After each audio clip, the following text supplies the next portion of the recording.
इस प्रकार काफी समय बीत गया, लेकिन सेठ की आदत नहीं बदली। उनके स्वभाव में तनिक भी फर्क नहीं आया। नमस्कार मित्रों, आज हम आपके लिए एक प्रेरक प्रसंग लेकर उपस्थित हैं। आज का प्रसंग है कड़वा वचन। मित्रों, सुंदर नगर में एक सेठ रहते थे। उनमें हर गुण था, नहीं था तो बस खुद को संयत में रख पाने का गुण। जरा सी बात पर वे बिगड़ जाते थे। आसपास तक के लोग उनसे परेशान थे। खुद उनके घर वाले तक उनसे परेशान होकर बोलना छोड़ देते। किंतु यह सब कब तक चलता? वे पुनः उनसे बोलने लगते। इस प्रकार काफी समय बीत गया, लेकिन सेठ की आदत नहीं बदली। उनके स्वभाव में तनिक भी फर्क नहीं आया। अंततः एक दिन उनके घर वाले एक साधु के पास गए और अपनी समस्या बताकर बोले, महाराज, हम उनसे अत्यधिक परेशान हो गए हैं, कृपया कोई उपाय बताइए। तब साधु ने कुछ सोचकर कहा, सेठ जी को मेरे पास भेज देना। ठीक है महाराज, कहकर सेठ जी के घर वाले वापस लौट गए। घर जाकर उन्होंने सेठ जी को अलग अलग उपायों के साथ उन्हें साधु महाराज के पास ले जाना चाहा, किंतु सेठ जी साधु महात्माओं पर विश्वास नहीं करते थे, अतः वे साधु के पास नहीं आए। तब तक एक दिन साधु महाराज स्वयं ही उनके घर पहुंच गए। वे अपने साथ एक गिलास में कोई द्रव्य लेकर गए थे। साधु को देखकर सेठ जी की प्योरियां चढ़ गईं, परंतु घर वालों के कारण वे चुप रहे।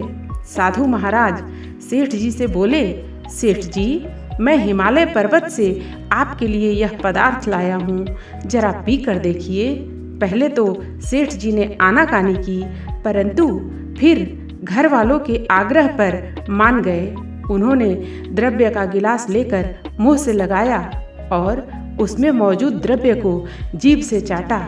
ऐसा करते ही उन्होंने सड़ा सा मुंह बनाकर गिलास होठों से दूर कर लिया और साधु से बोले, यह तो अत्यधिक कड़वा है। क्या है यह? अरे, आपकी जबान जानती है कि कड़वा क्या होता है। साधु महाराज ने कहा, यह तो हर कोई जानता है। कहते समय सेठ ने रहस्यमय दृष्टि से साधु की ओर देखा। नहीं, ऐसा नहीं है। अगर हर कोई जानता होता तो इस कड़वे पदार्थ से कहीं अधिक कड़वे शब्द अपने मुंह से नहीं निकालता। सेठ जी वह एक पल को रुके, फिर बोले, सेठ जी, याद रखिए, जो आदमी कटु वचन बोलता है वह दूसरों को दुख पहुंचाने से पहले अपनी जबान को गंदा करता है।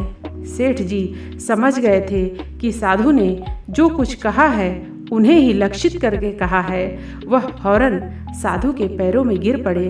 बोले, साधु महाराज, आपने मेरी आंखें खोल दी। अब मैं आगे से कभी कटु वचनों का प्रयोग नहीं करूंगा। सेठ के मुंह से ऐसे वाक्य सुनकर उनके घर वाले प्रसन्नता से भर उठे।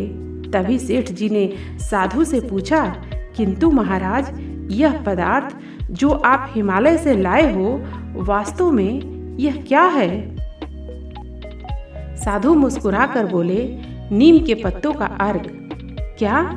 सेठ जी के मुंह से निकला और फिर वे धीरे से मुस्कुरा दिए। मित्रों, इस कहानी से हमें यह शिक्षा मिलती है कि कड़वा वचन बोलने से बढ़कर इस संसार में और कड़वा कुछ नहीं। किसी द्रव्य के कड़वे होने से जीभ का स्वाद कुछ ही देर के लिए कड़वा होता है, परंतु कड़वे वचन से तो मन और आत्मा को चोट लगती है। मित्रों, कहानी आपको कैसी लगी? आप अपने कमेंट्स के द्वारा हमें अवश्य बताएं। कहानी पसंद आने पर वीडियो को लाइक और शेयर करें। ऐसी और कहानियाँ सुनने के लिए हमें सब्सक्राइब कर लें। धन्यवाद।